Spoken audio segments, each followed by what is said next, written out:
Idem bolonde absurduli ეს ბრალი რაც ლევან ხაბეიშვილს წაუყენეს თავიდან ბოლომდე პირველი ბრალის და მეორე ბრალის რომელიც დღეს წაუყენეს ლევანს ორივე არის საჯარო განცხადების საფუძველზე თქვენ წარმოიდგინეთ ეხლა დღეს მთელი დღე აქ პროპაგანდისტული მედია მუშაობს გვისმავს აი 100 მოკლებულ სისულელე კითხვებს მართლა სისულელე კითხვებს იმიტომ რომ ვერ ფუთავენ პროპაგანდისტულადაც კი ვერ ფუთავენ რომ თავის საკუთარ ამორჩეულს ეს პროპაგანდისტული საკვები რაღაცნაირად მიაღებინონ და აჭამონ. ამიტომ აი ეს არის თავიდან ბოლომდე აბსურდი. ამ აბსურდში გასაკეთებია და დღეს ეს აბსურდული პროცესი ჩატარდება ამ ეგრეთ წოდებულ სასამართლოში, რომელიც უზურპირებული აქვს ბიძინა ივანიშვილს.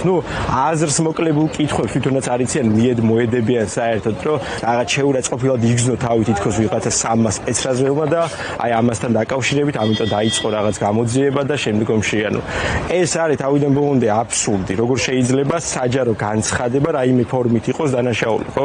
რაზე ვსაუბრობთ საერთოდ? ლევან ხაბეიშვილმა გასცა როგორც მომავალმა ხელისუფლებმა, როდესაც შეიცვლება და მოხდება ბიძინა ივანიშვილის რუსული რეჟიმის დემონტაჟი, მან გასცა დაპირება, რომ 200,000 გადაეცემათ იმ ადამიანებს, რომლებიც ქართულ ხალხზე არ აწევენ ხელს და კეთილსინდისიერად შეასრულებენ მათ მოვალეობას, ხო?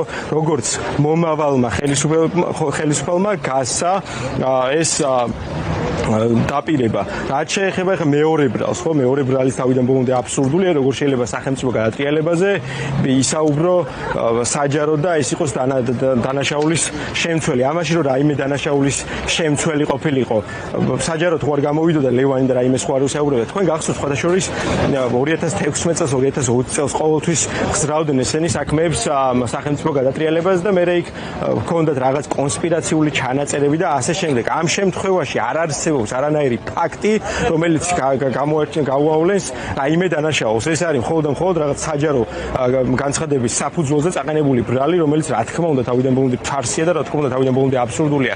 სინამდვილეში ერთ რამეს გვიჩვენებს ეს, რომ ბიძინა ივანიშვილის რეჟიმს ეხა აქვს პანიკური შიში, მათ შორის შეეშინდა ერთი კაცის და ესეც უნდა ვთქვათ ლევან ხაბეიშვილის და ეშინია ქართველი ხალხის და რაც არ უნდა გააკეთოს.